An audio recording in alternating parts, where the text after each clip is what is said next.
Muy buenos días. ¿Cómo me les va? Me alegra saludarlo, verlo y sobre todo que pudimos adorar a nuestro Dios aquí todos. Amén. Usted tuvo que haberse dado cuenta de algo en las canciones de esta mañana. Todas hablaban de Jesús. Todas hablaban de nuestro Señor Jesús. Y Él merece adoración y exaltación, ¿cierto que sí?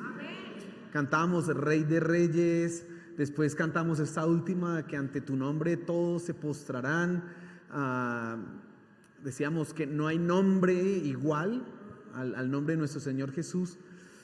Y yo quiero que tú pienses un momento en lo que hemos cantado, en todo lo que levantaste las manos, adoraste a Dios, también pudiste meditar y pensar en eso que es nuestro Señor Jesús, pero que también pienses en lo que Él puede hacer. La enseñanza esta mañana se llama el poder de Dios. Y nuestro Señor Jesús tiene poder, ¿cierto que sí? ¿Usted lo cree? Él es poderoso. Nosotros hemos estado hablando de evangelismo, de todo esto de cómo traer personas a la iglesia, y creo yo que una de las razones o argumentos más fuertes para traer a alguien a la iglesia es hablarles del poder de Dios. Esta semana leí una noticia en un medio de comunicación internacional que realmente me dio dolor cuando la estaba leyendo. ¿Por qué dolor? Porque hablaba de nosotros, de los cristianos. Y eso es terrible cuando hablan de nosotros los cristianos, porque muy pocas veces dicen cosas positivas de nosotros, sino que nos señalan los defectos.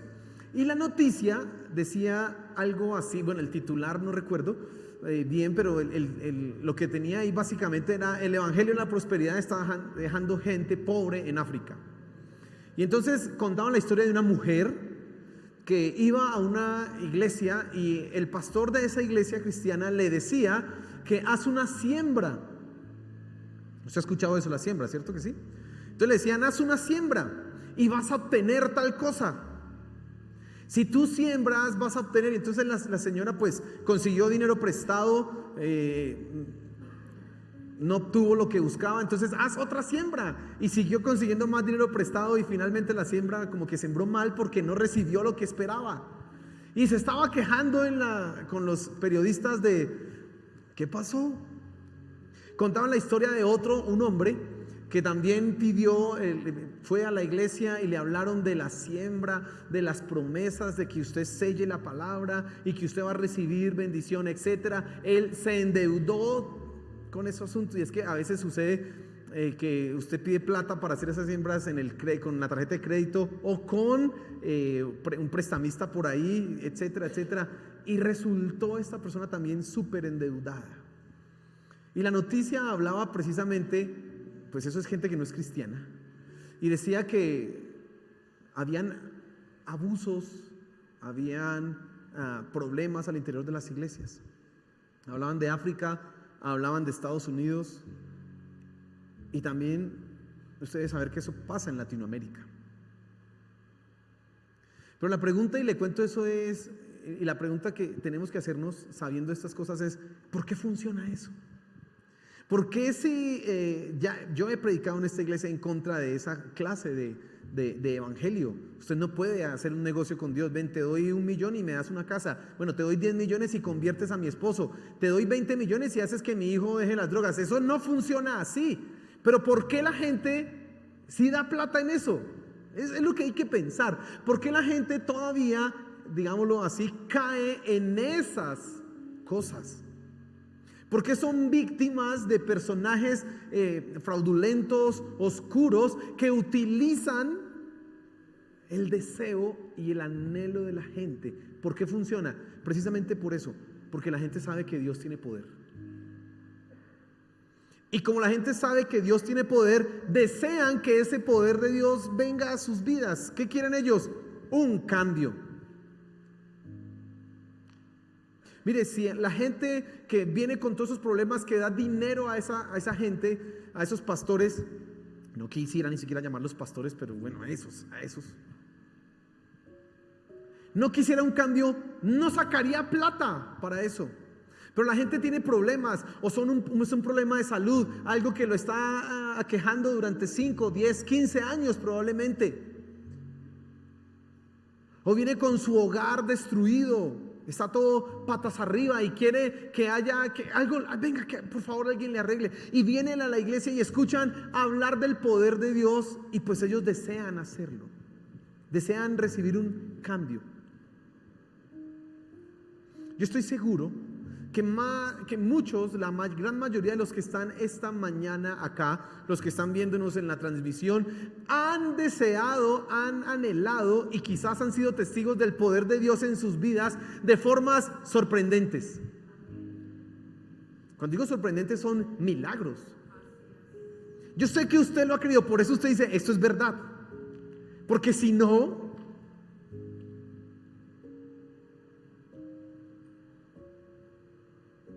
y yo quiero que pensemos en el poder de Dios como el mejor argumento para que las personas lleguen a los caminos de Dios. Yo quiero que hablemos hoy del poder de Dios como la solución para tu problema.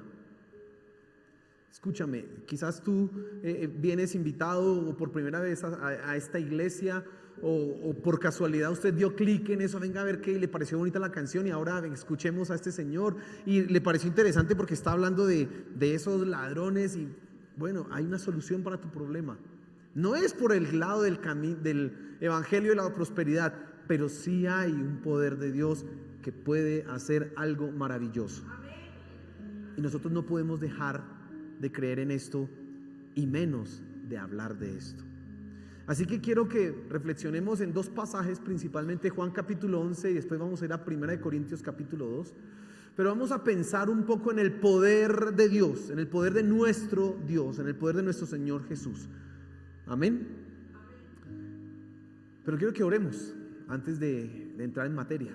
Oremos para que sea su palabra enseñándonos, instruyéndonos, pero sobre todo tocando nuestros corazones. Amén. Que quizás si tú tienes incredulidad seas tocado para que tu fe se fortalezca y creas que Dios puede hacer algo maravilloso. Quizás si te has vuelto demasiado intelectual, necesitas entonces bajarte de ese pedestal de conocimiento a un mundo en donde Dios puede transformar y hacer cosas maravillosas. Necesitamos rescatar eso en nuestra vida cristiana y que eso sea la manera en que nosotros evangelizamos. Amén. Señor, gracias porque hemos podido alabarte, hemos podido exaltar tu nombre, hemos podido glorificarte a ti. Gracias. Te pido que hoy, en este momento, sea para nosotros claro, Padre Celestial, cuál es tu poder, cómo obras tú en medio de nosotros y cómo tú puedes hacer cosas imposibles, ilógicas para la razón humana, pero totalmente acordes a tu naturaleza, Dios soberano y poderoso. Háblanos, Señor, en esta mañana. Amén y amén. Juan capítulo 11, por favor. Y quiero que se ubique en el versículo 17. Y básicamente esta es la historia de la resurrección de Lázaro.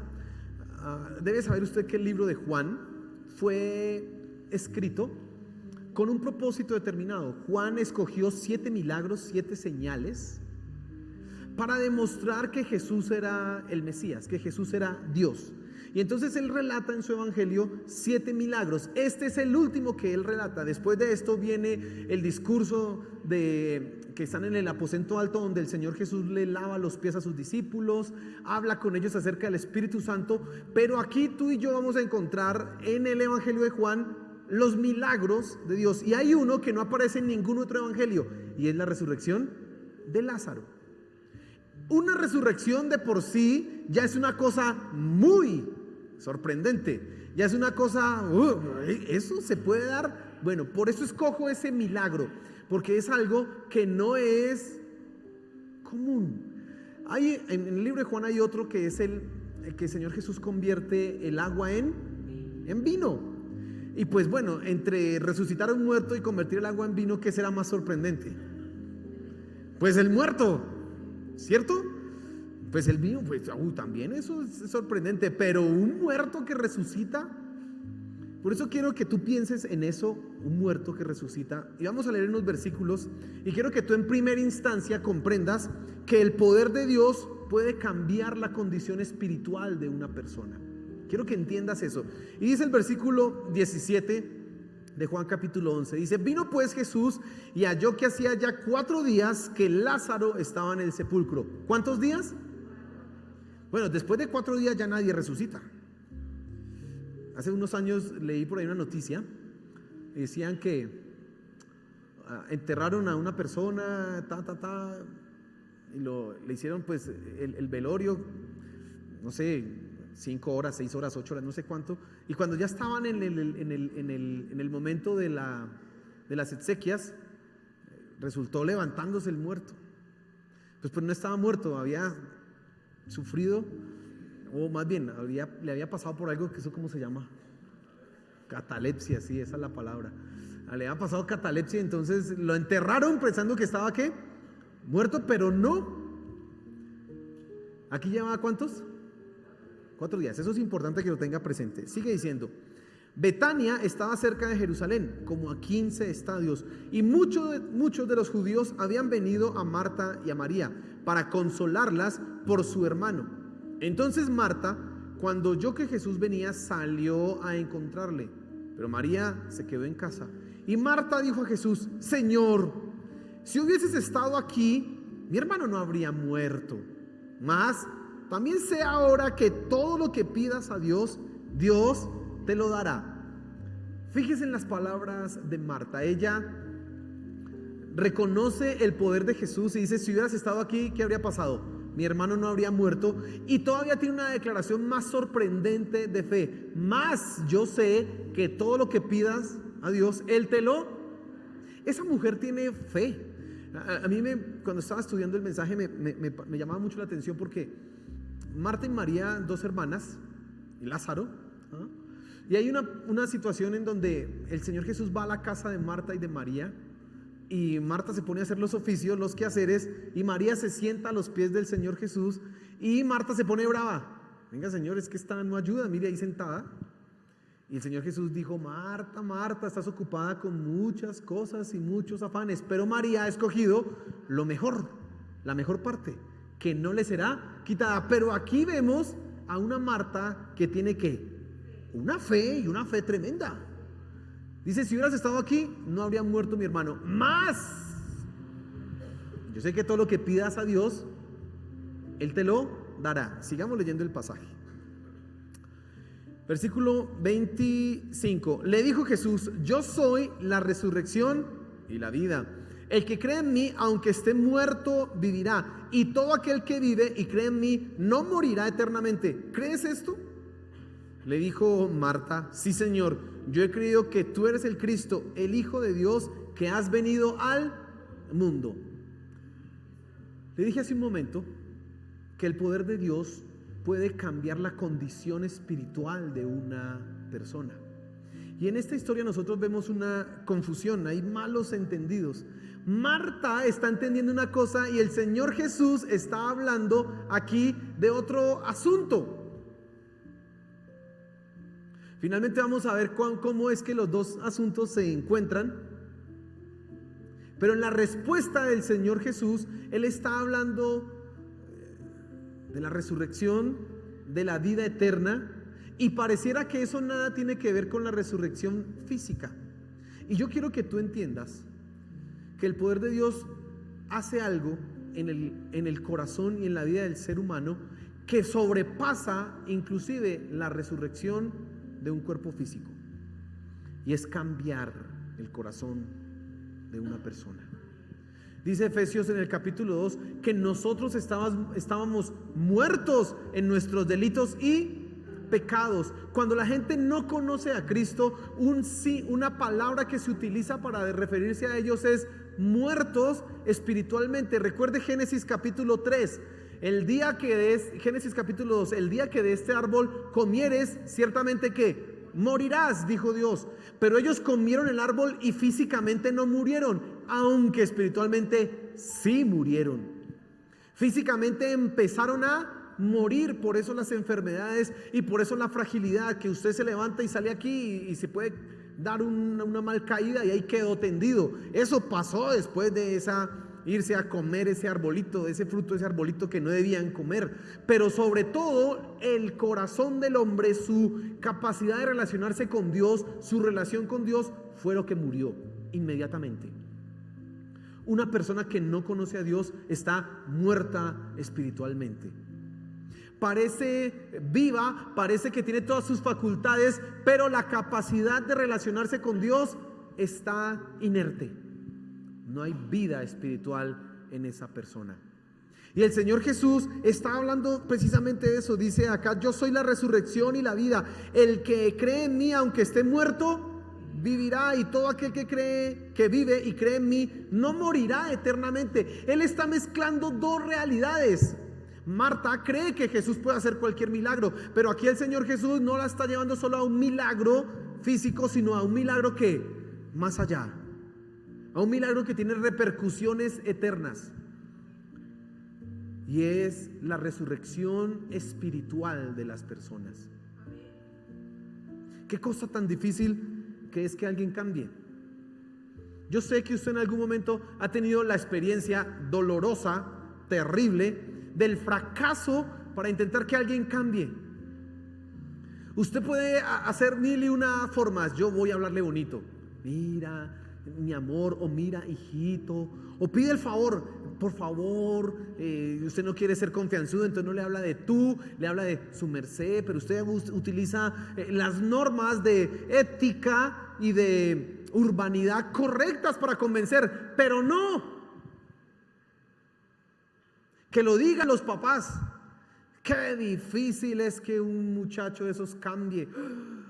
Que lo digan las esposas. Ay, pero es que yo le digo y como que no. Que lo diga, lo decimos los esposos. No cambien. Y usted ve a su vecino, usted ve a sus nietos, usted ve a la gente cercana y usted dice: es que esta persona está en algo que es dañino para él. Piensen en esas personas que son esclavas de un vicio como el cigarrillo. Y usted les muestra los videos, las películas con los pulmones negros y así de cáncer y toda esa cosa. Mire, es terrible. Y no cambian. Y usted dice: pero ¿cómo le digo? ¿Me va a obligar? ¿Lo va a obligar? No. Por una sencilla razón: porque ellos están muertos espiritualmente, y mientras no hayan resucitado en su espíritu, no va a haber un cambio en sus vidas. Es imposible. Aún las personas que hacen buenas acciones, aún las personas que hacen buenas obras, pueden hacerlas con una pésima motivación en su corazón. Yo puedo ser un buen asistente a la iglesia, una persona que levanta las manos en la adoración, pero solamente para que todos se den cuenta que yo vengo a la iglesia y que soy un buen adorador. Una mala motivación.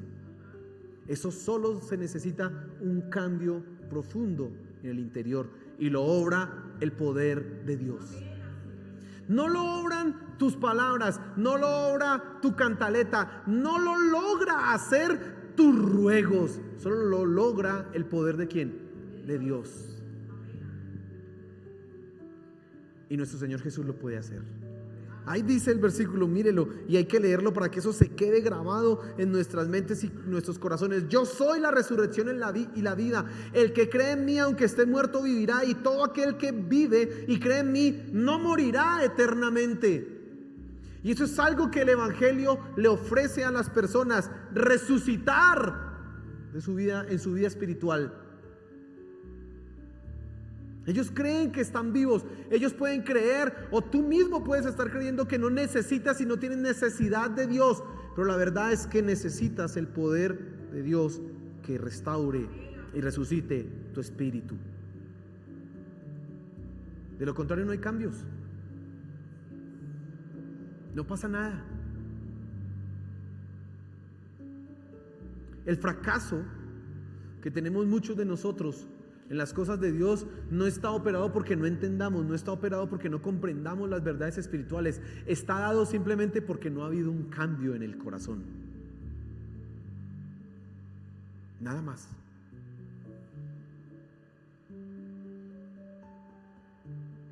y Dios tiene ese poder. El poder de Dios puede hacer que los muertos espiritualmente resuciten. ¿Recuerda usted la visión de Ezequiel en el capítulo 37, el valle de los huesos secos? Esa es una visión muy conocida. Estaba el profeta y de repente tuvo una visión y vio un valle gigante de huesos secos. Usted en las películas ha visto un poco de huesos por allá. Eso no es nada agradable, esa visión.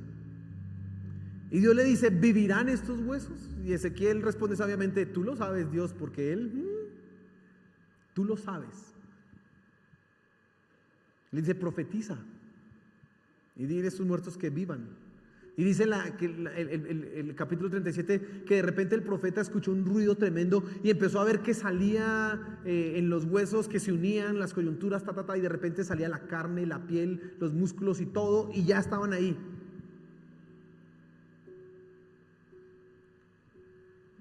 Y luego le dice Dios: profetiza y di al Espíritu de los cuatro vientos que venga para que estos cuerpos ya que están ahí vivan. ¿Sabes? Eso es un símbolo, una visión que nos habla precisamente del poder de Dios para restaurar y resucitar espiritualmente a aquellos que están muertos. Aquellos que son huesos, podredumbre, en el poder de Dios son resucitados. Se dice ahí al final de la profecía: y se convirtió en un ejército grande en extremo. Mira, el poder de Dios va a hacer que aquellos que hoy tú los ves vueltos nada en sus pecados, vueltos nada en los vicios, vueltos nada, destruidos por la maldad, se conviertan en predicadores, se conviertan en adoradores, se conviertan en personas que sirven a Dios. Y tú dices: ¿cómo? Por el poder de Dios, hermano. Es el poder de Dios.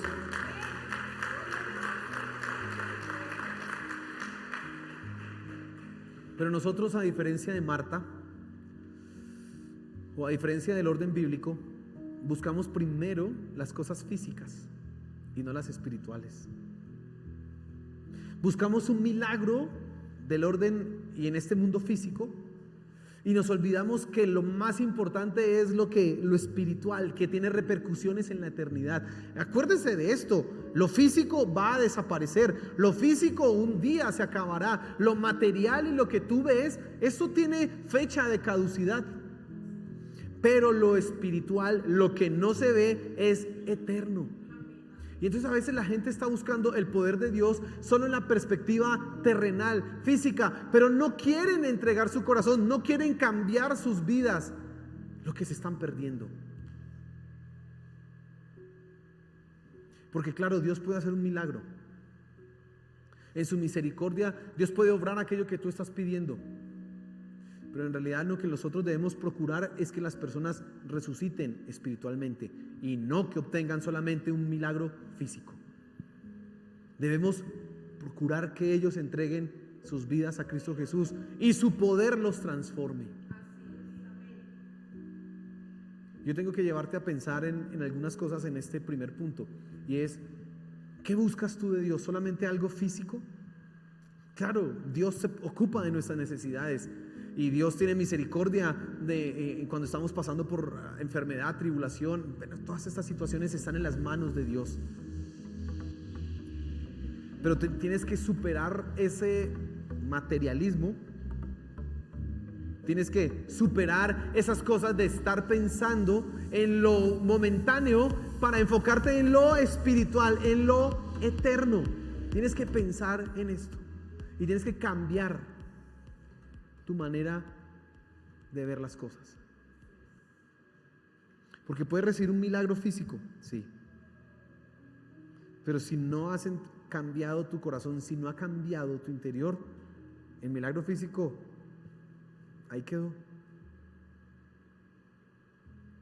Por eso lo que tú tienes que buscar es que Dios transforme tu corazón y cambie tu vida.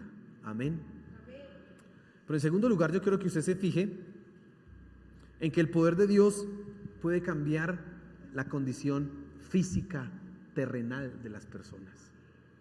No solamente Dios tiene el poder para cambiar lo espiritual, que déjeme decirle, eso es lo más difícil, sino también tiene el poder para cambiar la realidad física y terrenal de las personas. Vamos por favor al versículo 38. Jesús, profundamente conmovido, otra vez, vino al sepulcro. Era una cueva y tenía una piedra puesta encima. Dijo Jesús: quitad la piedra. Marta, la hermana del que había muerto, le dijo: Señor, hiede ya, porque es de 4 días. Jesús le dijo: ¿no te he dicho que si crees verás la gloria de Dios? Mire lo interesante. Esa mujer que versículos anteriores había dicho: si hubieras estado aquí no habría muerto, mas yo sé que todo lo que tú pidas a Dios lo puedes, Él te lo dará. Ahora le está diciendo: ¿para qué abrir la tumba? Si ya huele maluquísimo. ¿Para qué? ¿Qué pasaría en la cabeza de Marta? ¿Qué sucedió? Bueno, vamos a mirar eso en un momento. Dice el versículo 41: entonces quitaron la piedra de donde había sido puesto el muerto, y Jesús, alzando los ojos a lo alto, dijo: Padre, gracias te doy por haberme oído. Yo sabía que siempre me oyes, pero lo dije por causa de la multitud que está alrededor, para que crean que tú me has enviado. Y habiendo dicho esto, clamó a gran voz: Lázaro, ven fuera. Y el que había muerto salió, atadas las manos y los pies con vendas, y el rostro envuelto en un sudario. Jesús les dijo: desatadle y dejadle ir. La gente que estaba ahí, qué sorpresa tuvo que haberse llevado con eso. Leía un artículo hablando de este pasaje que decía algo así: el poder de Dios es tan grande que tuvo que decir: Lázaro, ven fuera, porque se dice ven fuera, todos los muertos salen. Tuvo que decir por nombre: Lázaro, porque si no se salen todos. Porque ese es el poder de Dios. El poder de Dios puede hacer cosas maravillosas, sorprendentes, cosas imposibles. Mira, no solamente Dios puede hacer que una persona viva espiritualmente,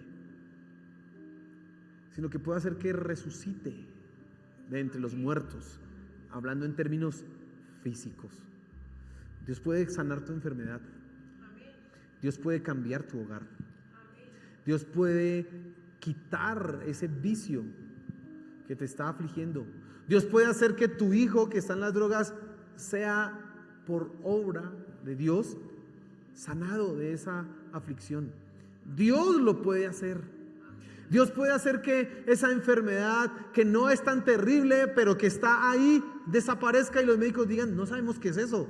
Seguramente los exámenes estuvieron mal. No, usted sabe, fue el poder de ¿quién? De Dios. Dios puede hacer que el que era borracho ayer, hoy deteste el alcohol. Y diga: no sé por qué, pero ya no quiero. Cuando el día anterior estaba dispuesto a beberse todo lo que existiera en el mundo. Dios puede hacer eso. Dios puede hacer que aparezca dinero de donde tú no te imaginas. Porque ese es el poder de nuestro Dios. Pero hay algo que puede suceder en nosotros. Que el conocimiento, que el entendimiento doctrinal enfríe nuestra fe en lo sobrenatural. Tengo que repetírselo para que usted lo entienda. Puede hacer el conocimiento de las doctrinas de Dios, todas esas verdades profundas, entender de manera exhaustiva toda la verdad de Dios. Eso puede hacer que en algún momento tu fe se enfríe. Y es una paradoja extraña. Hay gente que no conoce mucho de la Biblia, hay gente que no conoce mucho de las doctrinas, hay gente que no sabe una cantidad de cosas de la Biblia, pero cree que Dios puede hacer un milagro. Y hay gente que conoce todas las doctrinas y todas las verdades y duda de que Dios pueda hacer un milagro, aunque teórica e intelectualmente lo entiende. Qué cosa tan sorprendente. Y eso nos puede pasar a nosotros. Marta, unos versículos anteriores, dice: yo sé que tú tienes el poder para pedirle a Dios lo que sea y puede resucitar. Jesús le dice: ¿usted cree que yo soy la resurrección y la vida? Y ella le dice: sí, creo que tú eres el Hijo del Dios viviente, que tú eres el que hayamos de venir. Esa mujer tenía las doctrinas claras. No hay ningún error en lo que ella ha expresado. Esa mujer tiene conocimiento de las verdades y los profundos secretos de Dios. Ustedes saben que Cristo, la revelación de que Cristo era el Mesías, es uno de los misterios revelados para nosotros. Eso era un misterio antes desconocido, pero ahora es revelado. Esta mujer entendía eso. Pero aquí cuando el Señor Jesús dice, quiten la piedra, uno esperaría que ella dijera, rapidito, quítenla. Pues Él es el que hace todo y yo sé que lo que pida Dios, ella debía estar diciendo, empujando la piedra, vamos, quítela, rápido, mi hermano va a resucitar. Pero está diciéndole ahora, no, porque eso, no, Señor, eso huele maluquísimo. ¿Qué pasó ahí? Mire, es la propia debilidad humana, es la propia naturaleza nuestra que puede declarar verdades espirituales de Dios y al momento de estar dudando de esas mismas verdades espirituales. Qué cosa tan sorprendente. Nosotros hablamos del amor de Dios, nosotros hablamos de la misericordia y de la fidelidad de Dios, pero cuando nos va algo mal, dudamos que Dios nos ame y dudamos que Dios esté cuidando de nosotros, pero 10 minutos antes dijimos que Dios es amor y Él cuida de nosotros. Porque muchas veces no vinculamos ese conocimiento que tengo acá, en mi mente, con lo que estoy viviendo para poder descansar. Procuro en mis tiempos devocionales leer algún libro que me instruya, me enseñe. Y estaba leyendo un libro que habla acerca de los atributos de Dios. Ustedes saben los atributos de Dios, por la santidad, perfección, omnisciencia, todas estas cosas. Y hablaba del amor de Dios. Y entonces decía el autor, hablando del amor de Dios, decía que el amor de Dios tiene las mismas características que Dios tiene. Es eterno, es infinito, no cambia. Como Dios no cambia, el amor de Dios ¿qué? Pues no cambia. Como Dios es eterno, el amor de Dios es ¿qué? Pues eterno. Como Dios es infinito, el amor de Dios es ¿qué? No tiene, pues es gigantesco. Y él decía, cuando tú entiendes esto, cabalmente, el temor se va de tu vida. Y entonces él habla de 1 de Juan, en donde dice que el verdadero amor echa fuera ¿qué? El temor. Y a veces nosotros creemos que yo tengo que amar perfectamente a Dios para que el miedo se me quite. No. Tú tienes que entender que Dios te ama a ti eternamente, de una manera infinita, de una manera inmutable que no va a cambiar, y eso te va a quitar el miedo. Y él dice ahí al final del versículo, y por eso estamos confiados de ir al juicio. Yo leía eso y decía, ay Señor, yo no había entendido esto nunca. ¿Y qué tan débiles y frágiles somos nosotros si tenemos miedo de ir al juicio? Si tenemos miedo de que Dios nos diga, tú, ven acá que te voy a examinar. Porque nosotros, o sea, usted me puede engañar a mí. Yo si le voy a decir, venga, dígame la verdad, usted me puede mirar con los ojos abiertos y así, míreme los ojos y le estoy diciendo la verdad, y me puede engañar. Pero a Dios, dígame, ¿quién engaña a Dios? Si Él conoce lo profundo de nuestros pensamientos, aún las intenciones más ocultas, Él las conoce. Terrible. Ir a un juicio con Dios, eso no es nada agradable. Ir a un juicio con un juez de por acá, pues hasta risa da. Usted le puede engañar, pero ante Dios. Pero el que ha entendido el amor de Dios no tiene miedo, porque sabe, porque de tal manera amó Dios al mundo que dio a su Hijo unigénito, para que todo aquel que en Él crea no se pierda, mas tenga vida. ¿Qué? El amor de Dios, el entendimiento del amor de Dios me da paz en mi vida y me quita el miedo. Ni a la muerte, ni al juicio, ni a nada, que se venga lo que se venga, porque yo soy amado por Dios. ¿Qué va a pasar? Pero a veces no entendemos las cosas. No entendemos las verdades espirituales de Dios.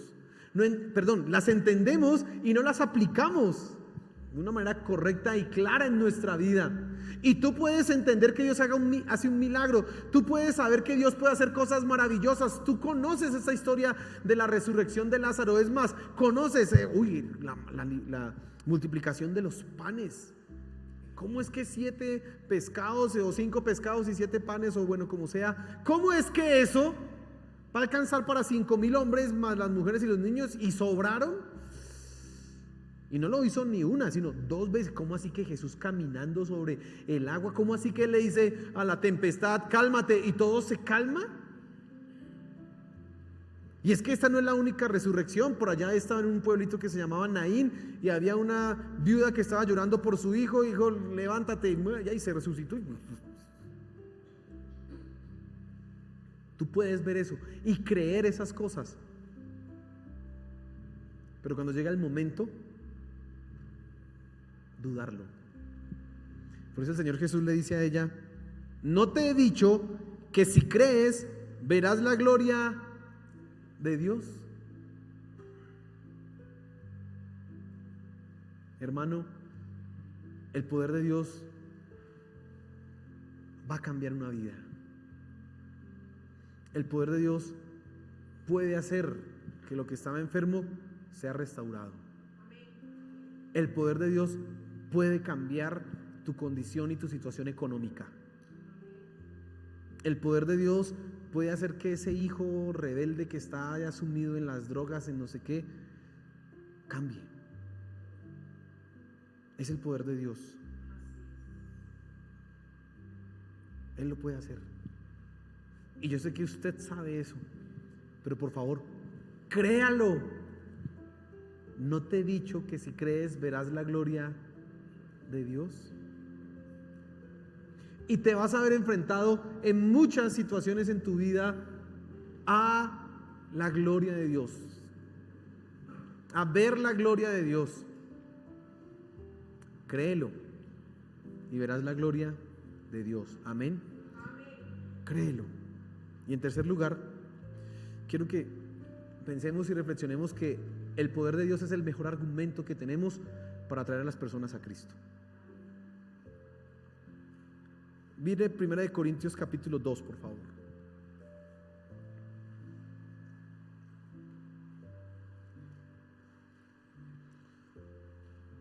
Así que, hermanos, dice el versículo 1, cuando fui a vosotros para anunciaros el testimonio de Dios, no fui con excelencia de palabras o de sabiduría, pues me propuse no saber entre vosotros cosa alguna, sino a Jesucristo, y a este crucificado. Y estuve entre vosotros con debilidad y mucho temor y temblor. Y ni mi palabra ni mi predicación fue con palabras persuasivas de humana sabiduría, y eso es lo que me interesa, sino con demostración de ¿qué? Del Espíritu y de poder, para que vuestra fe no esté fundada en la sabiduría de los hombres, sino en el poder de Dios. Como nosotros estamos pensando ahorita en Semana Santa, llenar la iglesia con gente nueva el jueves a las dijimos amor a las 6, jueves a las 6 de la tarde, el viernes a las 6 de la tarde y el día de domingo a las 8 y las 10 de la mañana. Tú puedes hablarles a ellos para que vengan a la iglesia del poder de Dios. Vamos, que Dios puede hacer un milagro en tu vida. Vamos, que Dios puede cambiar tu situación. No hay mejor argumento para esto, porque la gente quiere un cambio. ¿Recuerda que le conté la historia de gente que está dispuesta a dar plata para que les cambie la situación? Pues bueno, lo chévere es que aquí usted no les va a decir que hay que dar plata. Vamos, crea que Dios puede hacer un milagro y usted va a ver la gloria de Dios obrando en su vida. Créalo. Créalo primero usted, ¿no? Pues que si no lo cree. Si usted no lo cree, pues no va a traer a nadie, porque usted, y si no, ¿sabe qué piensa la gente? ¿Qué piensa uno? ¿Y si yo lo llevo y no se sana? Después, ¿qué hace uno? ¿Qué oso?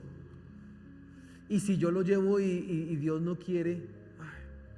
Todos esos pensamientos van a venir a su cabeza, pero le voy a pedir el favor, deséchelos y crea que Dios va a hacer algo maravilloso. Uno, resucitar el espíritu de esas personas, y dos, hacer un milagro en ellos. Usted crea que Dios va a hacerlo y ya. Pero no hay mejor argumento para que tú puedas traer a alguien a los pies de Cristo que hablarle de su poder. Por eso el Señor Jesús hacía milagros, porque Él estaba demostrando: yo soy el Dios, yo soy el que cambia las vidas de las personas. ¿Sabe? He estado estudiando estos días todo eso del hinduismo y todas esas cosas. ¿Sabe cuántos dioses tienen los hindúes? ¿Nadie se atreve a dar un número? ¿7? ¿5? 330,000 millones. Yo mismo cuando dije, todos esos dioses, imagínense. Y ellos buscan en su vida ser liberados de este mundo. Y ellos creen en el poder de sus dioses. Pero lo más irónico es que ellos tienen 3 caminos para ser liberados de este mundo. Uno se llama el camino de la obra, otro se llama el camino del conocimiento y el último se llama el camino de la devoción. Para ser libres. Por eso ellos creen en la reencarnación, bueno, etcétera, etcétera. Y en el camino de la devoción ellos cogen a un dios y entonces tienen a uno Vishnu. Hay 330.000 millones, pero hay 3 principales: Brahma, Vishnu y Shiva, se llaman así, esos 3. Y cogen a Vishnu. Y entonces vamos a hacer, y hay una estatua de Vishnu, eso se llama un avatar, o una de las manifestaciones de Vishnu. Y lo ponen en la casa, y tienen un altar en la casa. Miren lo que hacen ellos. Y ellos creen en ese Dios que les va a hacer algo, que les va a ayudar al final para que tengan buen karma y dejar de reencarnar. Eso es lo que ellos creen. Tienen que levantarlo por la mañana al Dios. Lo bañan, lo visten, le hacen comida, le hacen la siesta en la tarde. Por la noche le quitan la ropa y lo acuestan a dormir. Todos los días. Pero ellos tienen fe en eso. Y creen que ese morraco les va a hacer un milagro. Con más razón, con mayor razón, tú que tienes un Dios verdadero debes creer que Él sí va a hacer algo porque ya lo ha hecho. Amén. Él sí lo va a hacer. Crea eso. Crea eso. Crea en el poder de Dios. Crea en que nuestro Señor Jesús está cercano a nosotros, no es un Dios lejano y que está atento a las necesidades y puede hacer un milagro. Yo sé que aquí hay gente que ha sido testiga de un milagro, que puede testificar: Dios ha hecho esto en mi vida, Dios ha hecho esto en mi vida. Pues bueno, otros pueden ver eso. Creámoslo. Y no te quedes callado y trae personas a la iglesia, porque ellos necesitan ver el poder de Dios. Amén. Créalo. Póngase en pie, por favor, hermano, póngase en pie.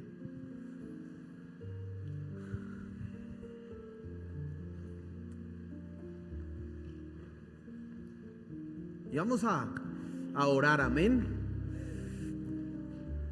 Hoy usted tuvo que tener en esa predicación una inyección de fe. ¿Sí le creció la fe? ¿Amén o no? Si no, siéntese y empiezo otra vez. No, mire, hermano, tenemos que creer en el poder de Dios, amén. Una experiencia personal.